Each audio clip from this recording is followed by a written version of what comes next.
So, theologically speaking, Unitarian means an understanding that there is one God, that there is not a three-part God, it's not a trinity. This is in contrast to different interpretations in the Bible. So, Unitarian means there's one God. There can be many aspects, but there is one God. That's the basic theological premise. But did you know, if you've been around for a little while, did you know that Unitarian with a little u, not the big title U, but the little u, that Unitarian has a past of being a derogatory word? The Unitarians. Oh, those Unitarians. It was a name calling thing. It was meant to poke fun. It was meant to put people down. Ugh, the Unitarians. And then came along William Ellery Channing, minister who came into ministry about 1800 in New England. And he offered a message. He had really established himself by 1819 when he was invited to preach the ordination sermon at Jared Sparks at First Church in Baltimore in 1819. And in that sermon, Channing claimed the name Unitarian and proceeded to define it, declare it, and set the theological foundation for the establishment of a new religion, Unitarianism, in 1825. Channing's deep concern was with the freedom of the mind and spirit. He did not subscribe to the threat of eternal damnation and the depravity of people as proclaimed by Calvinism. A draw from the Universalist World article about his sermon, Unitarian Christianity. The title says so much. It was claiming for the Congregationalists who really needed a positive message, a positive appellation for the theological place where they were finding themselves.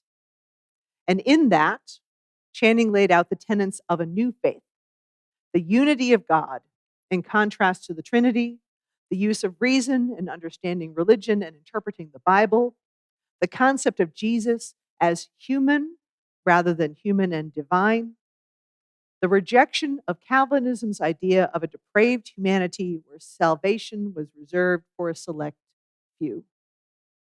So Channing was even a little universalist there, too. Now, those in leadership at First Unitarian Church in Baltimore knew what they were doing when they asked Channing to preach. They knew it, and he delivered one of the most significant theological statements in United States history. That was part of the theological conversation.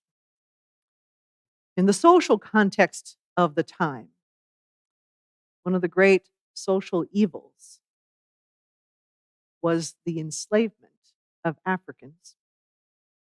And that was just as present as the theological conversation. Channing initially experienced kind of the idea of abolition, the idea of slavery is growing up in New England, which had largely removed a lot of the aspects of it in the day-to-day life.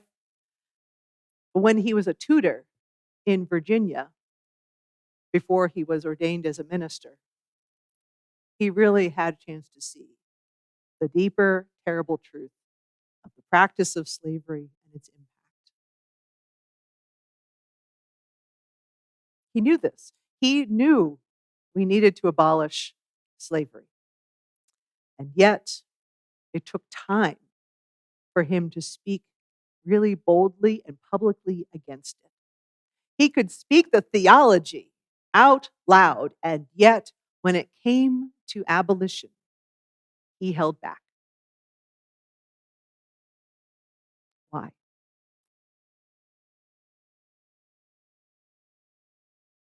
In our modern era, we cite the willingness of Unitarian Universalist clergy to respond to Dr. King's call to Selma as proof of our ability to show up and act.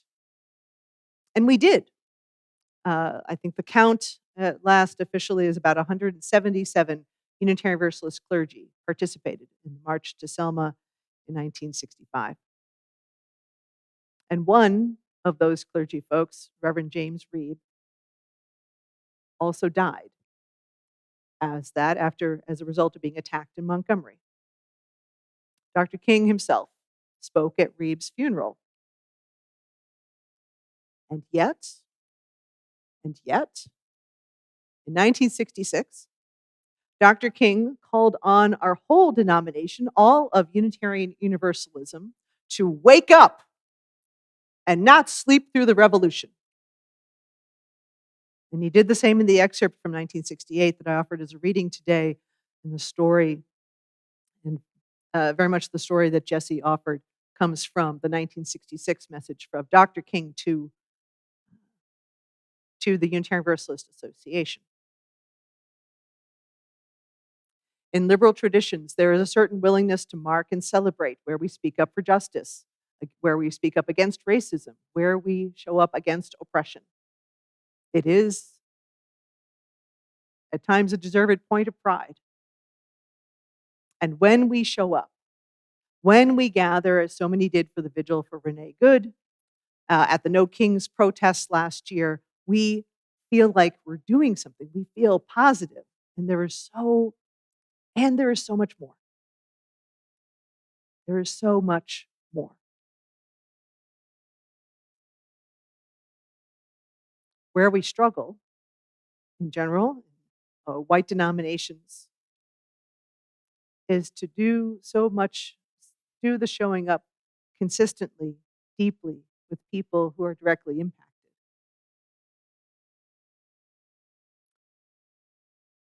We are working from centuries of learned comfort, of learned familiarity with whiteness, with white supremacy, with discomfort and not wanting to talk about racism. We even work from history of still accepting segregation. It's taken a long time. Channing was not someone who was showing up and saying, yes, everybody should show up at the church equally. I don't think he was saying that. That was part of the critique of the ministers in the 1800s. You can preach against abolition, but maybe not have them in your church. And even in the 20th century, we still have congregations who are resisting desegregation, even in Unitarian Universalism.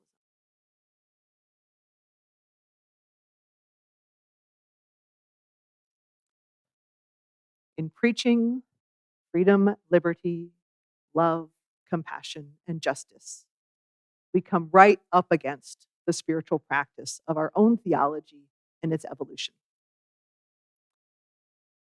It is not easy or simple to declare dignity and liberty and then figure out how to actually live in the world. This is our task.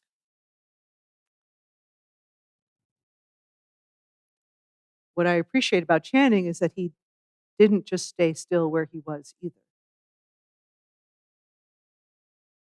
He was more recently called in our century, in the 20th century, he was called a reluctant radical. He knew how profound the theological statements he was making. He knew that they were something, and he really hesitated to live them out. So he was called this reluctant radical. Channing had been welcomed into ministry at the Federal Street Church, now Arlington Street Church, very early in his life. It was the first ministry in about 1800. He was welcomed into being with them, and he stayed with that congregation as his one ministry for the entirety of his life until his death in 1842. And he was careful about abolition, even as he was theologically strong in defending freedom of mind and spirit, and very concerned about the social and political issues of the day. He disagreed with the abolitionists who wanted to change society immediately and abolish slavery like turning off a light. If you have a sense of how much production of goods from the South was enriching the merchants in the North,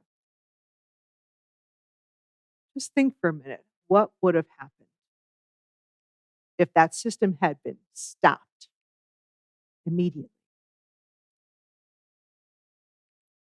And probably with not a big plan for how to make it work on the other side. I'm going to make a guess.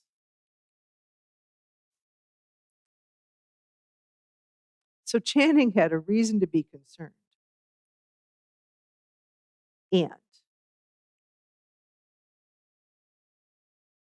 And he was still not in a rush. He advocated for a slower shift, for gradually removing enslavement and moderating its social and economic impact. He also was subject to the opinions and the sentiments of the wealthy merchant class that were the members of his congregation.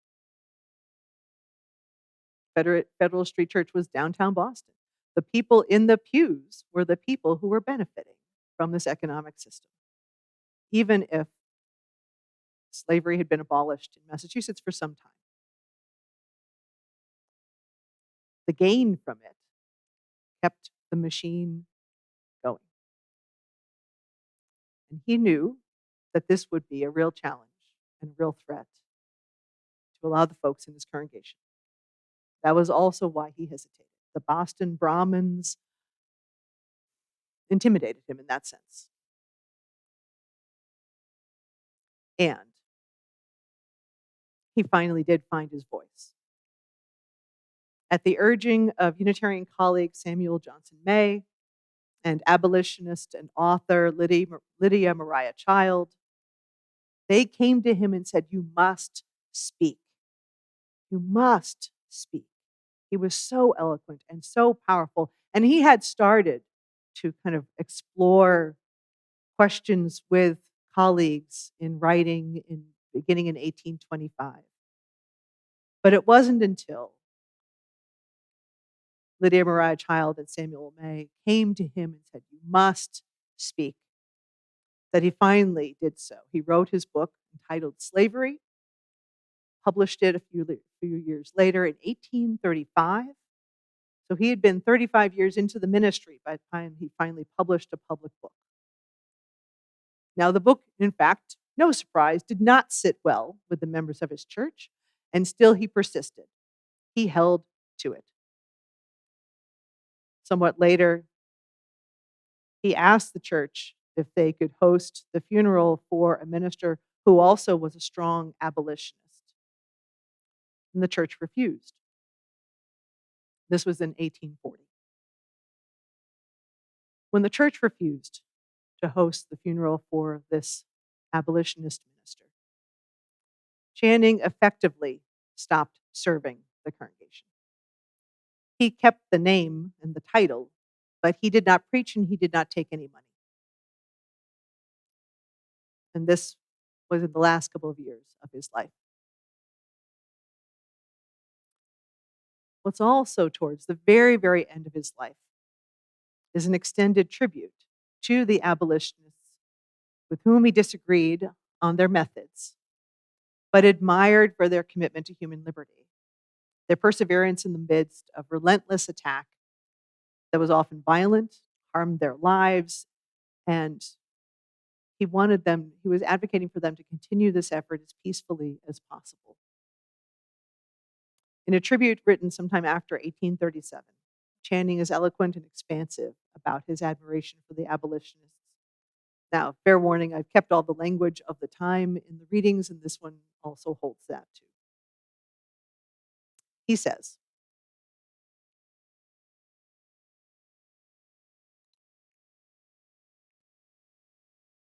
"To them has been committed the most important bulwark of liberty, and they have acquitted themselves of the trust like men and Christians. No violence has driven them from their post. Whilst in obedience to conscience, they have refrained from opposing force to force.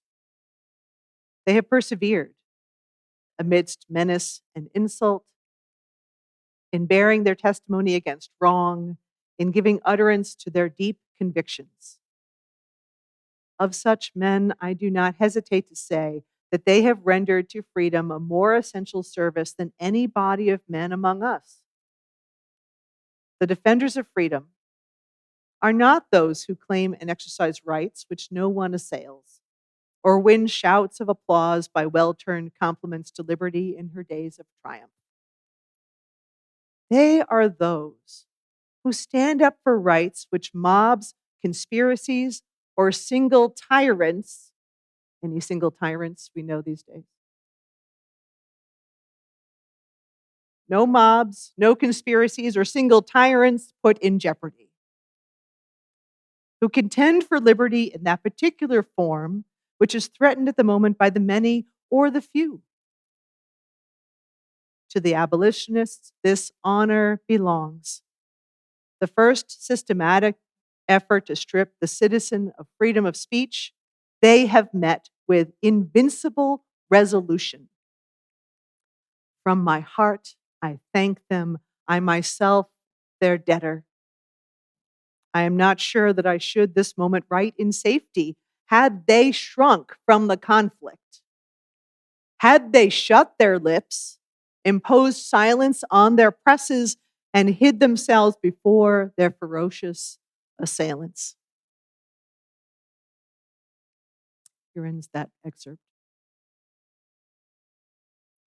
What a wonder to hear such a voice from the past. I think this could be written today, yes?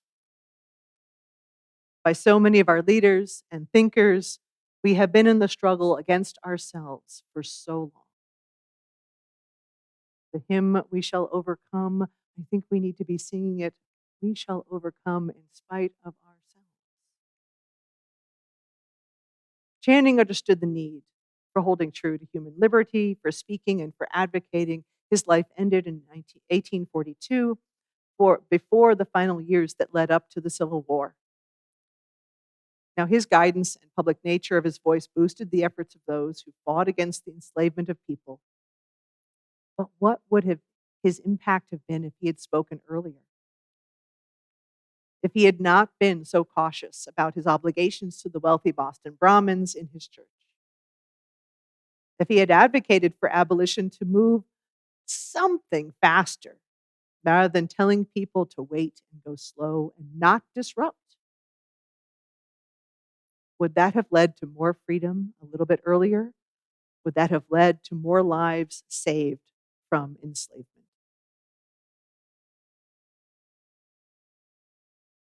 It certainly would have been more in line with his own integrity. It is worth reflecting amidst our present struggle. When do we show up, and how? How do we expand our understanding?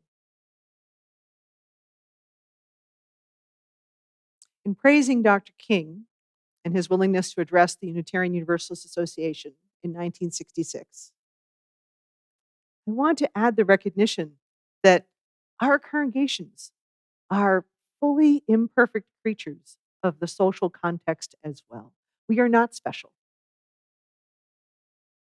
We try to be more upfront and more present and more progressive, but we are not special. For we too have a history of segregation, of resisting desegregation in our very congregations, including ones as close as First Unitarian Church in Chicago. I'll tell you, when I first heard about Unitarian Universalist congregations remaining segregated, willingly so, wantingly so, into the 20th century, I was a little shocked. But I've also been with more than one congregation whose history includes the struggle to survive after they had welcomed someone who was Black into the congregation, into a nearly white congregation. Dr. King was more than aware of how white churches struggle to address race and bias and how that effort slowed down the living of our values. His message to us, don't sleep through the revolution, is offered in that full knowledge. And still the work is today. Yesterday, about a dozen of us worked through the racial wealth gap simulation created by the Christian group Bread for the World. The simulation divided folks into black and white and ran through the impact of certain policies on different racial groups, such as housing, the GI Bill, and access to voting, high interest rates, and more. With the information and the game pieces, by the end of the simulation, every participant has tangible markers of wealth, property ownership, and stacks of lost opportunities.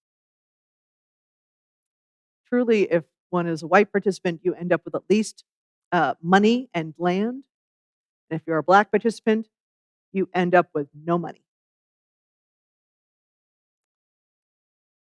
So many of us are aware of the barriers, but this exercise brought out just how much white privilege, is inherent in the systems that have been in place since the Civil War. As Dr. King says in his readings, we are profoundly interconnected. Dr. King was leaning into that intersection of wealth and race and worth at the end of his life. And we have a chance to lean in now. So the question we concluded with in that exercise was, what do we do? And the first I want to offer is just believe people when they describe the hardship, the losses, the impossibility of getting work and living within systems designed to eliminate or ignore individuals because of how they look. Believe people when they say how hard it is to sustain and secure an ID, to get work without a vehicle, to keep a job when underwater financially. Reflect on when and how we ourselves hesitate. That would be a second action. Be more aware of when we resist action and why. When we are the obstacle. And even when we're an obstacle, how important it is to keep showing up. To show up, to keep showing up. That builds so much trust over time. And trust is one of the greatest ways to address oppression and injustice. That building of relationship, that being able to be counted upon is enormous. It is huge. It is not to be underestimated. By showing up, we get to be educating ourselves. I want to invite folks to come and hear Natasha Walker and the work of the Illinois Action Network next week. In 2 weeks, we have the program about Know Your Rights. And this week, there's a call to clergy across the country to show up for the Witness event in Minneapolis on Friday. I expect that hundreds of Unitarian Universalist clergy will go. And I will say, for my part, I feel more called to be here. I'm committed also to observe what goes on, hear the reports, interpret and report to you. And I will say, people are already talking about how can we have moments of solidarity, kind of satellite moments of solidarity as these things are happening. So stay tuned. We'll see if something might happen here. Sometimes we are so slow to respond. Dr. King knew this and made every effort to bring us along. This is the deepest work of liberal religion, because we are not fixed creatures. We are not subscribing to one set of beliefs that it lasts us for our entire lifetimes. We are always seeking. We are always open to what's possible. We are always open to be learning more, to be building the beloved community for generations, over generations. Oh, it's taking so many generations. And at the same time, taking our moment as seriously as possible as stewards of mind, bodies, and spirits, as keepers of our little part of the great mystery in which we live, in which we can keep going and keep having love at the center of all we do. So even when we are afraid, even we are getting in our own way, we can still keep being in touch with the love that motivates us and keeps us going, with the connection that moves us forward and inspires us and keeps us looking to tomorrow. The work goes on. Let us continue. Amen.